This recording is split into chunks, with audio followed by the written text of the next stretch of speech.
This is module 23 called Bronzes from North, South, West and East India as part of the course on Indian Art and Aesthetics. I am Gupta from Jain. Learning outcome. In this module, bronze image making traditions and discoveries from across the Indian subcontinent have been discussed. Significant bronze images from each region have been studied.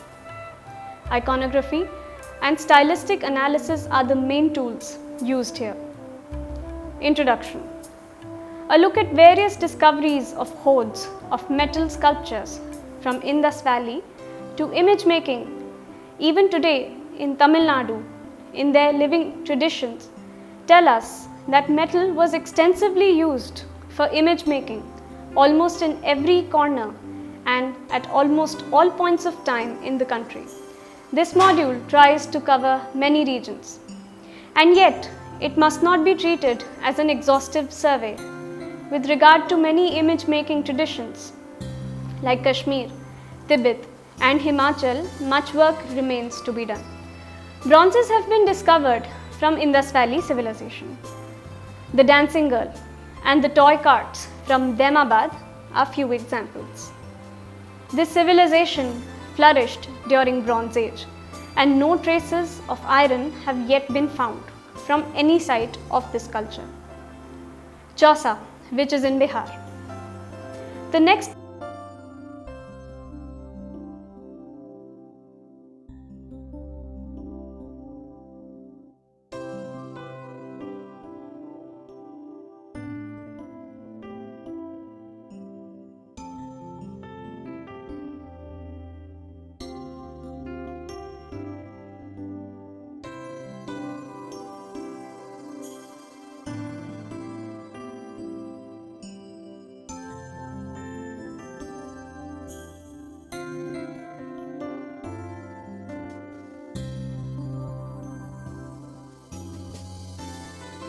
big bronze image discovery was made from Chola, Buxar district in Bihar.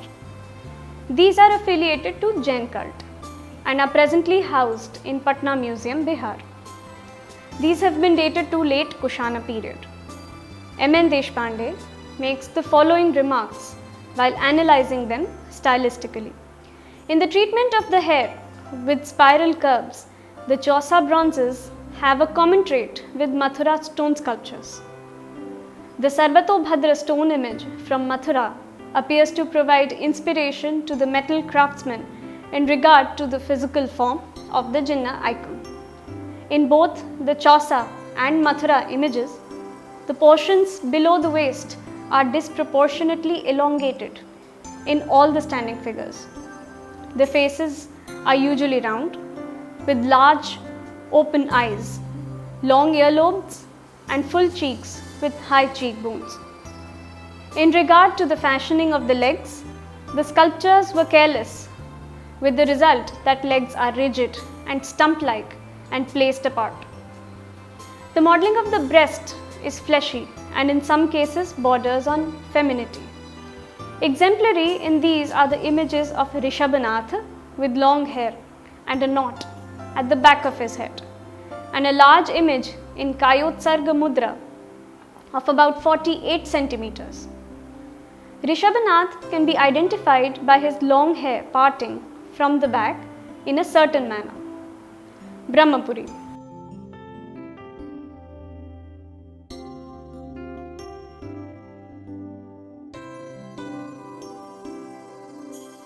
Bronzes of high quality have also been discovered from Brahmapuri near Kolhapur in Maharashtra, Buddhan near Guntur in Andhra Pradesh, and ancient Amravati. Two unique bronzes found from Brahmapuri show 4 elephant riders on a single beast.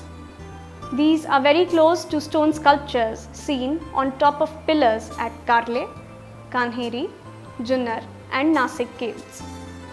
Each elephant rider has also been found made in terracotta from the city of Ter, ancient Tagara in Maharashtra. Ter was an extremely important center during Satavahana period. However, usually the number of riders is 2 or sometimes 3. But in Brahmapuri bronzes, 4 riders are seen on one elephant, which makes them very special. The miniature metal sculpture is fashioned with great skill and care. The sensitively modelled elephant is shown crouching on the ground as if about to rise, with its riders settled on its back. The jewellery, dress, coiffure are typical of Satavahana period, especially the heavy turban worn by the man and the anklets, bangles and costume of the lady. It could be that this depicts a royal or noble couple going to a shrine accompanied by a female attendant and a page boy. The accomplished treatment shows the sure and skilled workmanship of the Satavahana metal artists.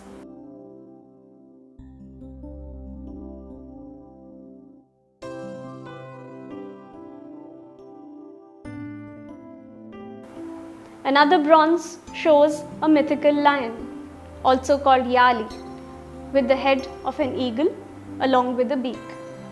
A typical mythical animal is also depicted on Sanchi Stupa, Amravati and Nasik caves.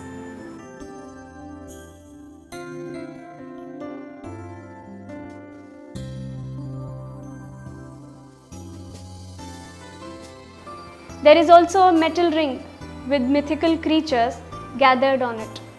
All these are presently with Kolhapur Museum. Gupta period metal images. Images of Buddha made in metal have been discovered from post-Gupta period. These are spread across the world in various collections.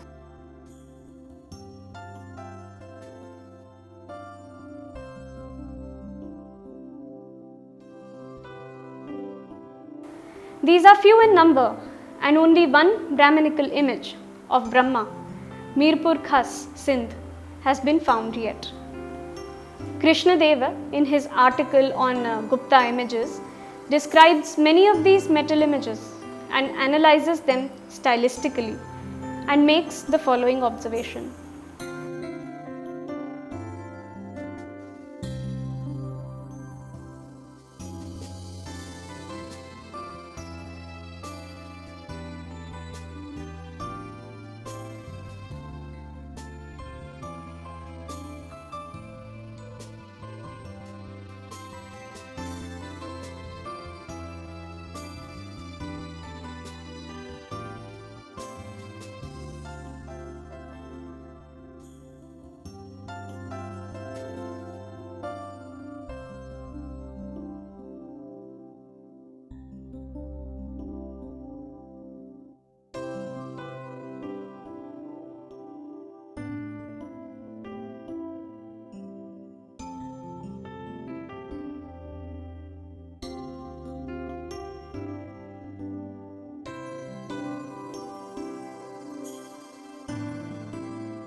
Metal images are, as a rule, made of bronze, copper mixed with a small percentage of tin and other alloys, and with the exception of the Sultanganj Buddha, which is larger than life size.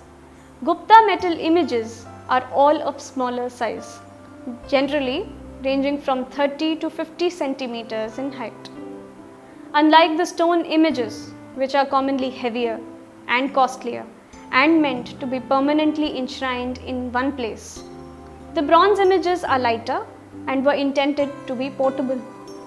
They were either carried in a procession or worshipped in a domestic shrine, or even carried away as sacred mementos by pilgrims. We know that the Chinese pilgrim Fa Haim and Xuanzang carried Buddhist bronzes from India to China, and another Chinese pilgrim Ai Sing records that small metal images were kept by Indian monks in residential cells of the Nalanda monastery and offered daily worship.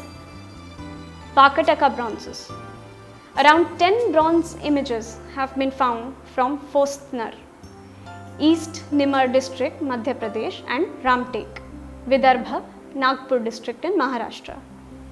These are both Vakataka sites, and the images have also been described as of Vakataka origin by A.P. Jamkhedkar. Similarities in the bronzes of Amravati, Fofner and Ramtek have been noticed by scholars. Inscriptions have also been found from some of these. Thus, based on the dating of inscriptions and on stylistic basis, they have been dated to 5th century Common Era.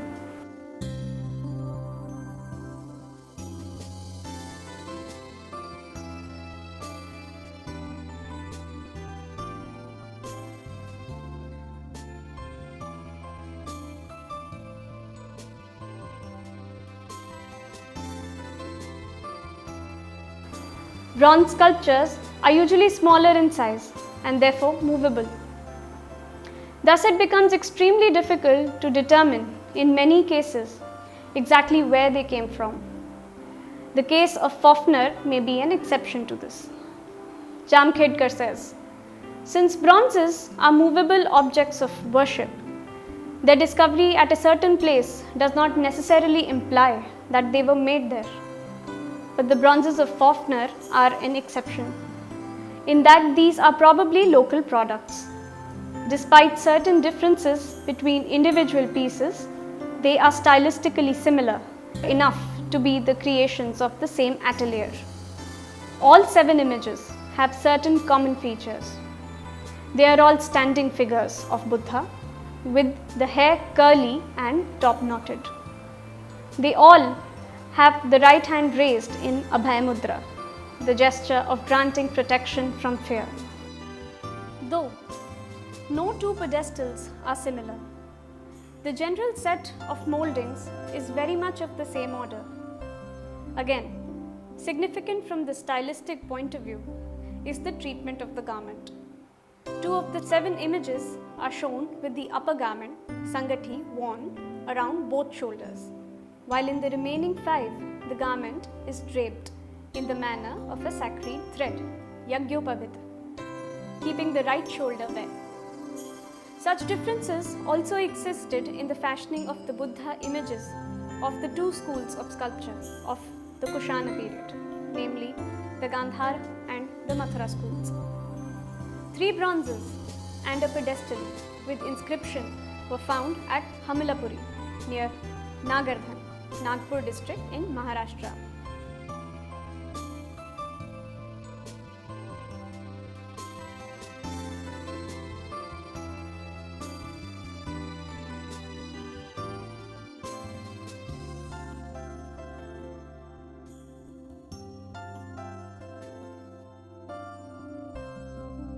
Ramtek, ancient Ramagiri hill, also mentioned by Kalidas, is close to this place.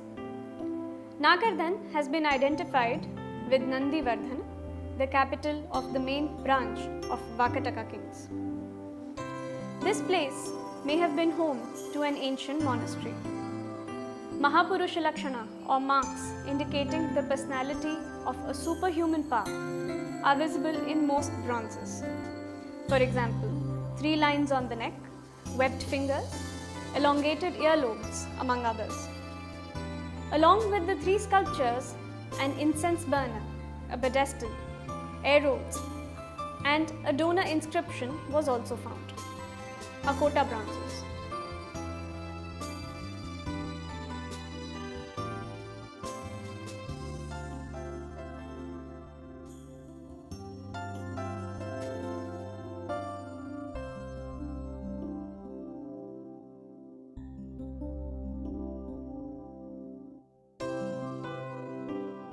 Akota, present-day Vadodara, has also yielded many Jain bronzes which are presently housed at Vadodara Museum and Picture Gallery.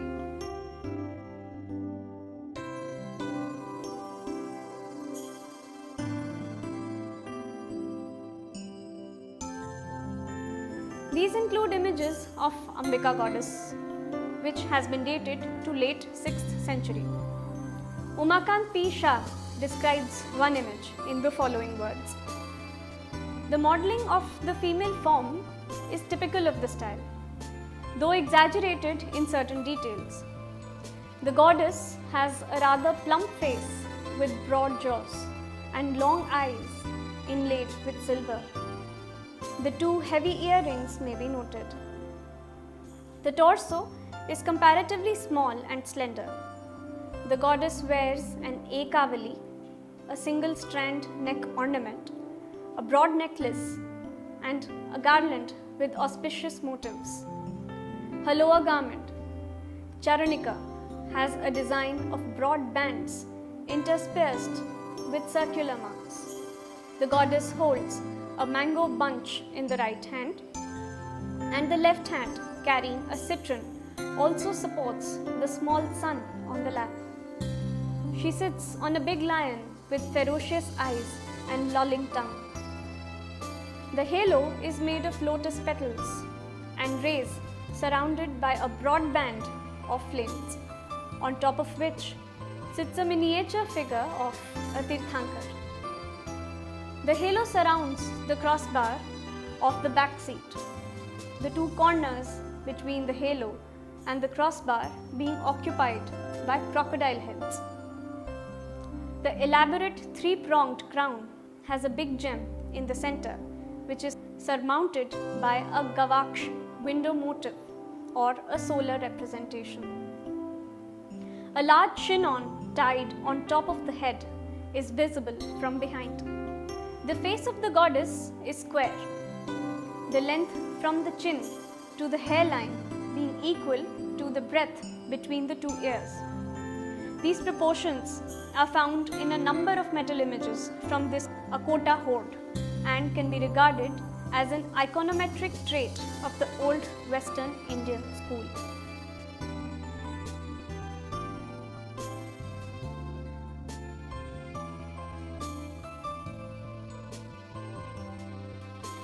With the above image may be compared another image of Ambika from the same hoard, made of brass or bronze with a golden appearance. The second Ambika image discussed above is housed at National Museum, Delhi.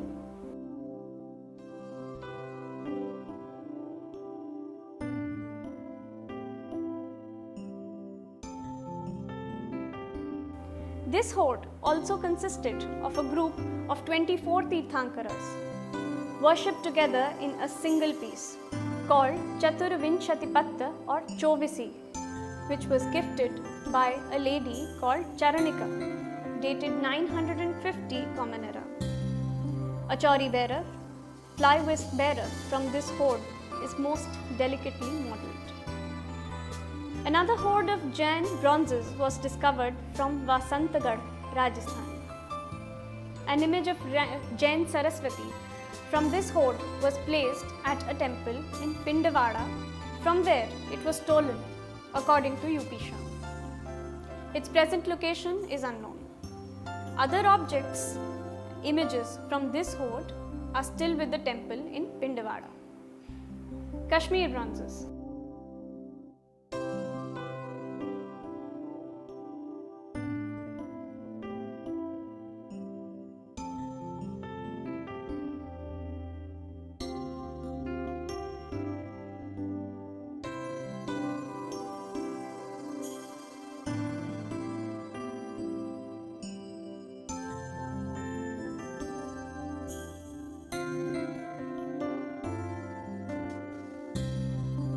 Douglas Barrett from British Museum was the first one to write on bronzes from Kashmir and recognized them as belonging to a separate school of art in his article in Lalit Kala, published in 1962. He also identified an offshoot of Kashmir school in Swat Valley, which is in Pakistan. Unfortunately, hardly any of these bronzes are discovered from Kashmir or from archaeological strata. A majority was found from monasteries in Tibet after it was taken over by China. According to Pratapaditya Pal, on stylistic grounds and on the grounds of technical studies undertaken recently at the Los Angeles County Museum of Art, it may be said that these were made in Kashmir. Kalhan, the Kashmiri chronicler of 12th century Common Era, who was the author of Rajatarangini, described sculptures installed by King Lalitaditya Muktapida, who can be dated to 700 to 750 Common Era. This king, along with his prime minister, Chankunam, who was probably from Central Asia, got many temples and monasteries built in the region, and therefore may have got or patronized many sculptors among other artists. Works in Kashmir were executed in brass more often than in bronze, and therefore are pale gold in color. Kashmir was a great center of Buddhist and Brahminical learning. Many Shaivite and Tantric ascetics are known from that region. For example, Lal Ded or Lalleshwari was a great female poet and ascetic who interacted with many Sufis. However, mostly Buddhist bronzes have survived, with a few Brahminical ones. Hardly any Jain bronze are found from this school. Two examples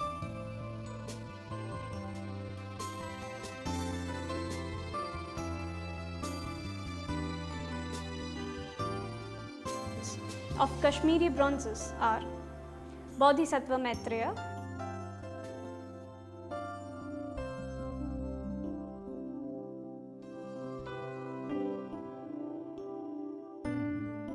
and Chakrapurush, a male figure personifying wheel of Vishnu.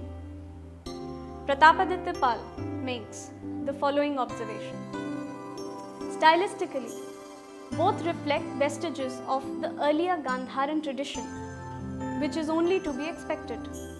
Until the 5th century, Gandhar was a prolific center of Buddhist art and early Kashmiri art, well into the 7th century, reflects strong influences of the Gandharan schools. Although stone and stucco were the predominant materials in Gandhara, metal sculptures were also not uncommon. Bronze Buddhas, mostly of portable size, still continue to emerge regularly from Pakistan and Afghanistan. What is interesting is that the most Gandharan bronzes too are dark in color, as are the two examples under discussion, and are made of copper alloy. By the 8th century, Kashmiri artists seem to have developed a penchant for brass, which thereafter remained popular. The close stylistic and iconographic relationship of the Maitreya to 4th-5th century Gandhara sculptures needs little emphasis.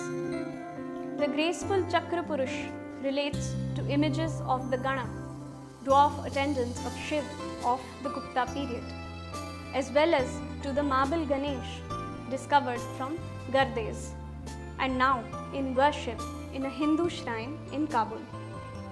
Both on paleographical and stylistic grounds, the Ganesh is generally dated to the late 6th century.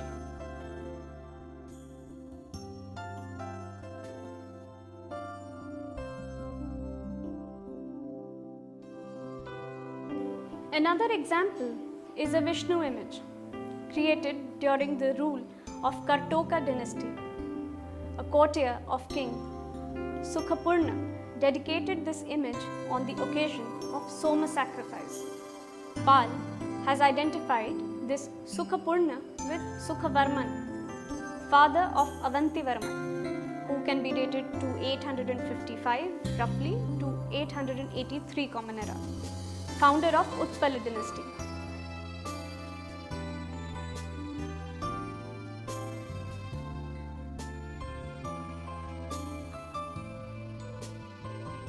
Many other bronzes are dated to Utpala period, including the image of Bodhisattva Avalokiteshvara with goddesses made during the reign of Queen Didda, who can be dated to 980 to 1003 Common Era.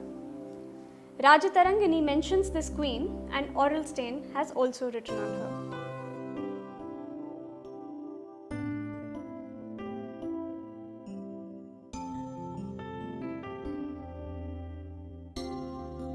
An image of Buddhist god Samvar, presently with Los Angeles County Museum of Art, is also ascribed to Kashmir.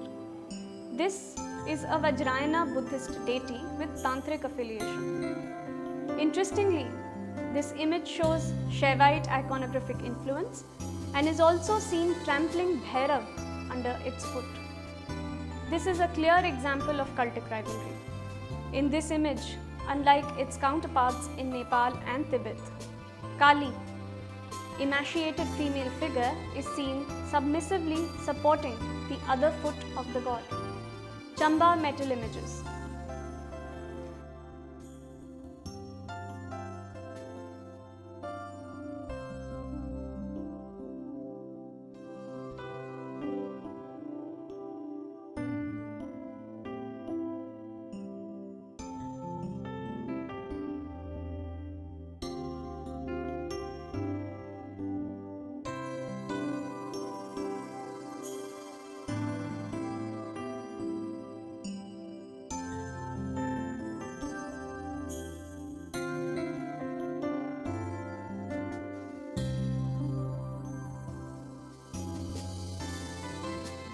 Three brass images, those of Lakshana Devi, Nandi, Shiv's bull and Ganesh, have been found from the valley of Buddhal, a tributary of river Ravi, Chamba. These are enshrined today probably in a temple. These bear inscriptions which name their donor, King Meruvarman, and the sculptor Gupta. Another image by the same king and artist is found at Chhatrarhi, Ravi Valley below Brahmaur, still being worshipped under the name Shakti Devi. Chamba has yielded many other metal images, and Vishwa Chandar Ohri describes them in detail. Some bronzes have also been found from Spiti Valley. Bronzes from East India from Pala period. Pala dynasty ruled in the region of present-day Bihar, Bengal and Bangladesh from 8th to 12th century Common Era. Kal Khandalwala pleads for a post-Gupta style of sculptures in this region, which he takes to be a precursor for Pala bronze images. Nalanda, the Buddhist monastery and university, has yielded many metal sculptures from pre-Pala period. Basu Bihar and Mainamati, both in present-day Bangladesh, Achyut Rajpur, Puri district in Odisha, and Sultanganj in Bihar, seem to have been other pre-Pala art centers.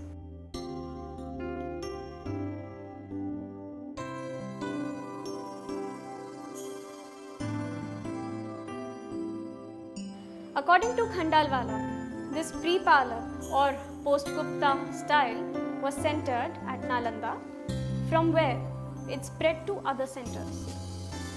Nalanda was patronized by Dharmpal, who is dated to 776 to 808 Common Era, and his successor Devapal, 808 to 843 Common Era, both Pala rulers. Nalanda seems to have continued to be a great art and learning center, and along with this, Kurkehar became an important center of image making. Marking the two main art centers of Pala period, Khandalwala says, "It is evident from inscribed images that from the period of Devapala, two distinct schools of casting metal images existed in Bihar in close proximity to each other, namely at Nalanda and Kurkehar. The backdrop for this style was provided by the activity which flourished in the 8th century at several centers, not only in present-day Bihar, but also in Bengal and Bangladesh, as also at Achyut Rajpur in Odisha. The pre-Devapala style at Nalanda is characterized by a direct simplicity and a somewhat elongated torso and is generally restricted to images of the Buddha, the various bodhisattvas and their consorts, the Taras.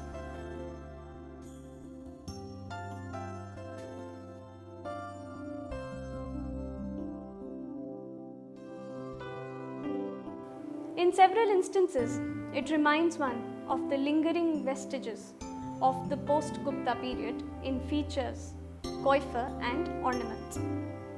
The emergence of another distinctive Pala idiom is witnessed during the period of Devapala. Yet, even during this period, the two main centers, Nalanda and Kurkehar, produced images with stylistic distinctions independent of each other.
In contrast to the linear style at Nalanda, Kurkehar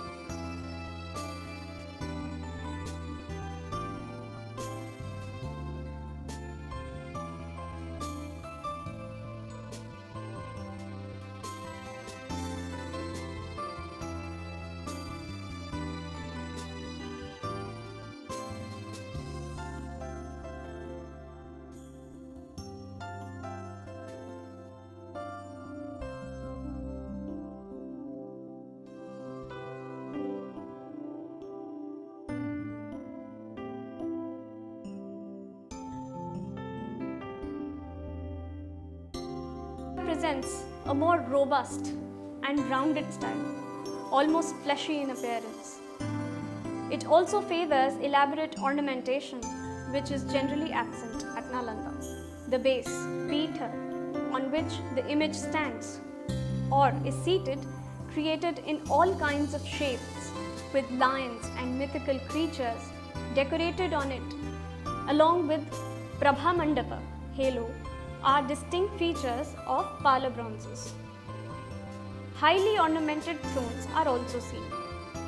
Two artist names, Dhiman and his son Bitpalo from this period have been mentioned by 17th century Tibetan monk historian Tarnath.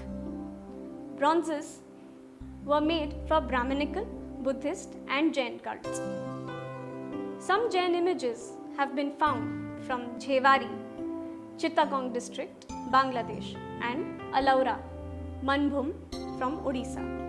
Even during the reign of Vagrahapala III, which can be dated to almost 1041 to 1067 Common Era, Buddha images appear with a crown. Called crowned Buddhas, images with this feature are limited to his reign only. These are from Kurkehar. Few examples of the bronzes discussed above are Tara from Achutrajpur in Nalanda, in Nalanda mannerism of 8th century Common Era. Bodhisattva Vajrapani with National Museum, Delhi, in the style of 8th century Nalanda school. Bodhisattva Lokanath and Tara, probably the work of the same artist, and seated Buddha in Bhumi Sparsha Mudra. Brahminical images include Balarama, which has an inscription of the 9th regnal year of Devapala, that is 817 Common Era. On the side of this image, an elephant is seen surmounted by a mythical animal, which appears to be a feature of Pala bronzes. Scene depicting birth of Buddha has also been found. It has Indra standing next to Maya.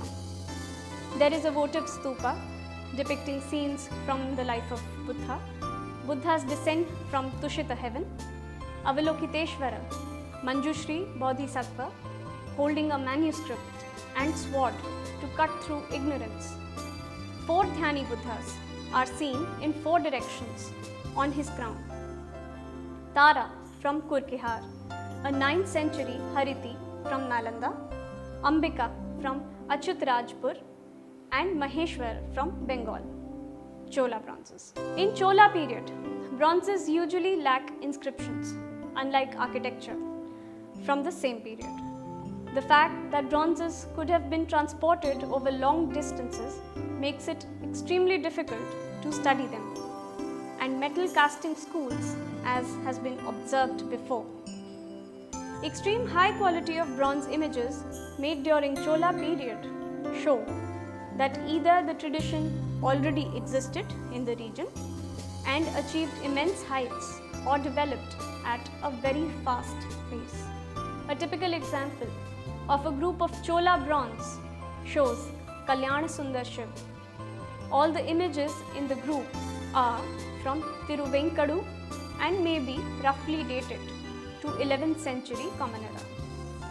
Tiruvenkadu seems to have been an important center of image making. The height of the figures is made in hierarchical order. Thus, Shiv is tallest, followed by Parvati and Vishnu, who are almost the same height. The shortest one is the lady attending Parvati, who may be Lakshmi. Huntington discusses some sculptures from Tiruvenkadu and says, stylistically, the facial features and the treatment of the garments and ornaments find close parallels with contemporaneous stone sculptures. This is also clearly seen in an image of Shiv as Bhikshatan, also from Tiruvenkadu in the Tanjore district, dating from about mid-11th century. An inscription dated to the equivalent of 1048 Common Era may refer to this image. Compared with the earlier example of the same subject on the Nageshwara Swami temple, which revealed the heritage of Pallava style naturalism, this figure more closely parallels stone images from the time of Rajaraja I and later in the full forms of the body, broad shoulders and the rather crispy delineated detail. The best known sculpture from Chola bronze is Nataraja or dancing Shiv. When Shiv dances in a specific manner or in a good mood, it is called Ananda Tandav. Shiv, while dancing, changes his stance from Chatura to Lalita and to Chatura again. In Chatura, his weight is on the right leg, while he touches the floor with the ball of the left foot. In Lalita, he changes his weight to the left leg in a similar manner. In a depiction of his fierce form in bronze from Tiruvarangalam, he holds a flame on his back left hand. His front left hand is in Dandahasta Mudra or Gajahasta Mudra, since it resembles an elephant trunk. Back right hand holds a damru, drum, and front right hand is in Abhay Mudra. He dances on the body of demon Apasmara, Muyalaka, who symbolizes ignorance. In another variation, Shiv lifts his left leg in the air. Some versions of a myth say that Shiv danced after vanquishing some heretical rishis. According to one story, Shiv took the form of Bhikshatana and along with Mohini, Vishnu in the form of a seductress, went to test some rishis. The rishis tried to destroy Shiv by sending a tiger, a snake and a dwarf called Apasmara. All of these were of course conquered by Shiv. These 3 elements may be seen as symbolizing beast nature, untamed minds, evil traits like egoism and ignorance, or and miseries and fear which rishis must overcome in order to realize their spiritual path or the cycle of rebirth. The three elements can in fact be seen in the image: tiger skin, snake, and apasmara below Shiv's feet. Another representation is that of Krishna overcoming Kaliyanag. The snake is also taken to represent time, which Krishna defeats, and therefore he is capable of granting immortality. In Chola sculpture, apart from deities, human devotees have also been depicted. One of these is the sculpture of Karaikka Ammayar. She is depicted in an emaciated form to depict her penance and hardships. She was one of the 3 female saints out of 63 Nayanmars. Another example is the image of Manikavachakar, who was a 9th century Common Era Tamil Shaivite saint.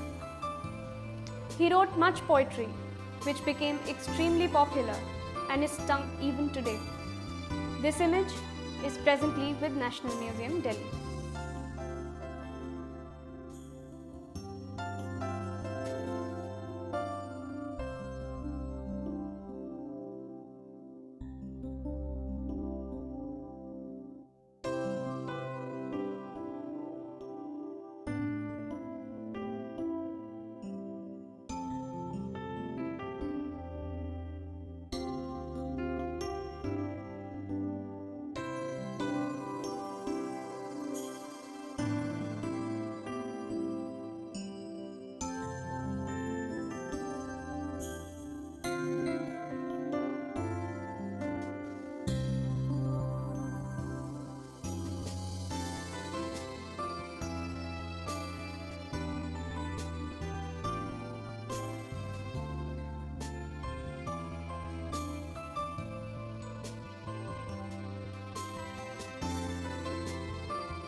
In India, there is a practice of doing abhishek to bronzes. It involves bathing the idol with milk, honey, oil, and other substance, and then a layer of ghee is applied. This naturally protects the bronzes. Thus, images which are worshipped go through this process and therefore are better protected. Many monuments and images are still under worship in Tamil Nadu today and are part of living tradition. In Chola bronzes, it is usually seen that only the most basic elements are shown to represent the deity. For example, in case of Tripurantaka, the bow and arrow disappear. Only Shiv's pose as holding them is sufficient to suggest his identity as the destroyer of demon Tripura. Kapila Vatsyayan writes on Chola bronzes in the preface to Nagaswami's work. Understandably, these bronzes have evoked many responses, some negative, others ecstatic. They bewildered Gothe, they inspired Zimmer and Rodin, stimulated Kumaraswamy to present a theory of art which made no intrinsic distinction between art and craft. Aurobindo wrote about their philosophic background and their capacity to evoke spiritual states of mind. Mircea Eliade related the images to the larger background of religion and speculative thought. Stella Cramrish dwelt on their artistic beauty, and Alice Boona on the sacred geometry they followed.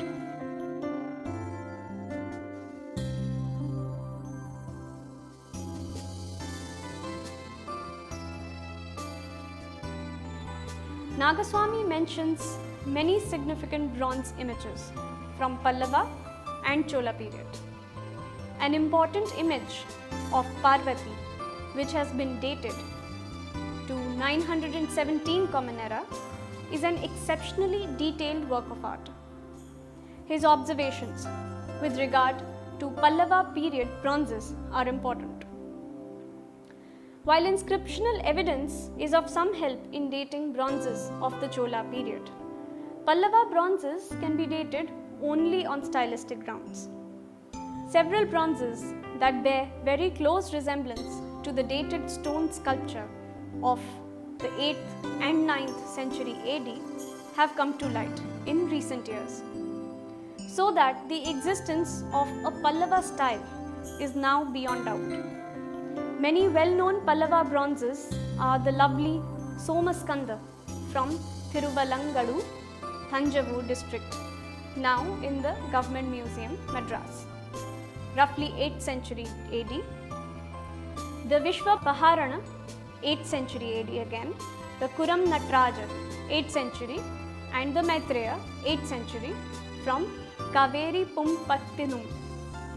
The number of images of Vishnu have been reported from several places, like Perunthotam, a significant image of Vishnu of Pallava period, again 800 Common Era, is under worship in a temple near Madras. An extraordinary image of Trivikrama in metal, now under worship in Singanallur near Coimbatore, is a splendid image of the Pallava age. All these images have broad and high shoulders, heavy lower garments, the rolled waist cloth falling heavily between the legs, the upavita, often with broad ribbon-like uttariya, carried over the right arm.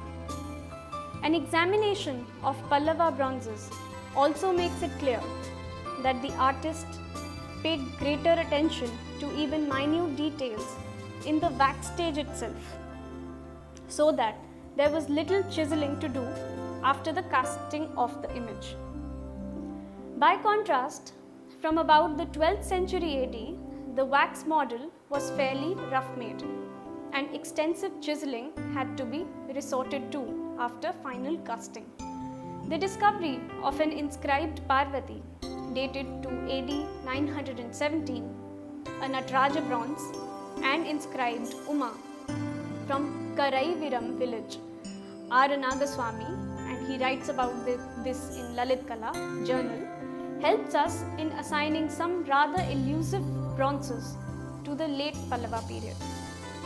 An outstanding example of this style is the splendid Kalyana Sundar from Vadakkalattur, Thanjavur district, which can be dated to 875 AD. The Nataraja and Shivakami from the same village were also made about the same time.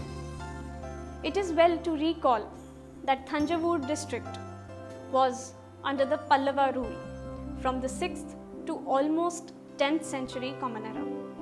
Several inscriptions, including royal charters on copper plates, have come to light from Thanjavur, Kumbakonam, Mayavaram, and Nagapattinam regions, all in Thanjavur district.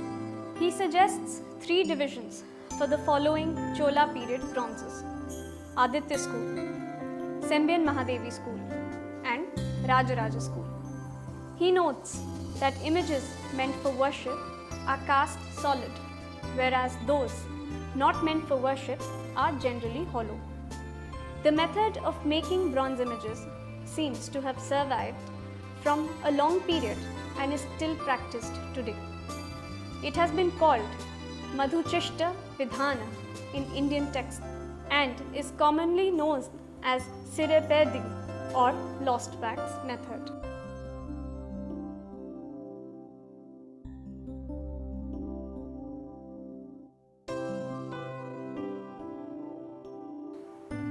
The image maker from Tamil Nadu probably did not follow any textual prescriptions while making an image.